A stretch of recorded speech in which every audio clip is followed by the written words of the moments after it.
ang tampok na kasaysayan sa ating palatuntunan. Ang sulat ay padala ng isa nating tagapakinig. The more it's right. Dear Mr. Romantico, ako po si Jenica mula sa Navaliches, Quezon City. At gusto ko pong umpisahan ang aking kwento kung saan dumaan ang aming pamilya sa isang mabigat na pagsubok. At dahil sa mahigpit na pangangailangan, napilitan akong kumapit sa patalim. At ang pangyayaring yun, ang siyang nagdikta ng aking naging kapalaran sa larangan ng pag-ibig. Come on, let's dance.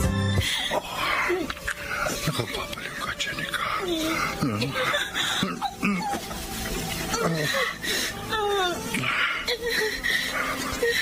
Bakit? May problema ba? Wala.